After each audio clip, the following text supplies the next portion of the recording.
నమస్తే అండి అందరికీ. మీ మనసులో ఉండే కోరికలు, మీకు ఉండే సమస్యలు, బాధలు, కష్టాలు అవన్నీ ఎప్పుడు నెరవేరుతాయి, ఎప్పుడు తీరిపోతాయి, అప్పులు ఎప్పుడు తీరుతాయి, మీ రుణ సమస్యలు అంటే ఫైనాన్షియల్ ప్రాబ్లమ్స్, మీ ఇంకా ఏవైనా రిలేషన్ సమస్యలు, హెల్త్ ప్రాబ్లమ్స్ ఇవన్నీ కూడా ఎప్పుడు తీరుతాయి అని మీరు అనుకుంటున్నారా? సో చూద్దాము, ఎస్ ఆర్ నో రీడింగ్ చూద్దాము. ఇప్పుడు 2 కార్డ్స్ తీస్తాను, number 1 and number 2.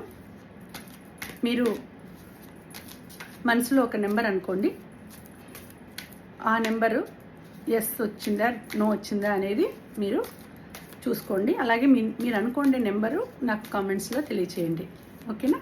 Number 1 card. ఇంకా కొంచెం టైం పడుతుందండి, ఇది నో కార్డ్ వచ్చింది, హ్యాంగ్డ్ మ్యాన్. సో మీరు అనుకోండి కోరిక కానీ లేకపోతే సమస్యలు కానీ బాధలు కానీ తీరడానికి ఇంకా కొంచెం టైం పడుతుంది. ఇది నో, ఇప్పట్లో తీరదు, ఇప్పుడే తీరదు. ఎందుకంటే ఇంకా కొంచెం మీరు చేసుకున్న ఆ పాప కర్మలు ఉండేవి, అవన్నీ ఇంకా అనుభవించాల్సి ఉంది. కాబట్టి ఇప్పుడు నో అని వచ్చింది, ఇంకా కొంతకాలం పడుతుంది. ఇది నో కార్డ్ వచ్చింది, నో. సెకండ్ కార్డ్ చూద్దాం, నెంబర్ 2.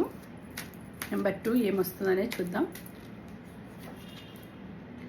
ఎస్, నెంబర్ 2 అనుకోండి వాళ్ళకి ఎస్. సో మీరు అనుకోండి కోరిక నెరవేరుతుంది, సమస్యలు తీరిపోతాయి, బాధలు తీరిపోతాయి, మీ హెల్త్ ప్రాబ్లమ్స్, అప్పులు ఏమన్నా అనుకోండి, ఇది తీరిపోతాయా అని అనుకుంటే ఏది అనుకుంటారో దానికి ఎస్ అని వచ్చింది. సో మీరు అనుకోండి ఇది నెరవేరుతుంది, క్వీన్ ఆఫ్ వాండ్స్ వచ్చింది. సో తప్పకుండా మీ కోరిక నెరవేరుతుంది, మీ సమస్యలు తీరుతాయి, మీ బాధలు, కష్టాలు, కన్నీళ్ళు అన్నీ కూడా నెరవేరుతాయి. ఆ యూనివర్స్, ఆ డివైన్ మీకు బ్లెస్సింగ్స్ ఇస్తోంది, మిమ్మల్ని ప్రొటెక్ట్ చేస్తోంది.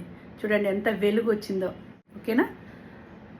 ఈ వీడియోని సేవ్ చేసుకోండి, అలాగే షేర్ చేయండి, అలాగే లైక్ చేయండి. మెయిన్ వీడియోని లైక్ చేసి, షేర్ చేసి, సబ్స్క్రైబ్ చేసుకోండి, ఫాలో చేయండి, ఓకేనా? Thank you.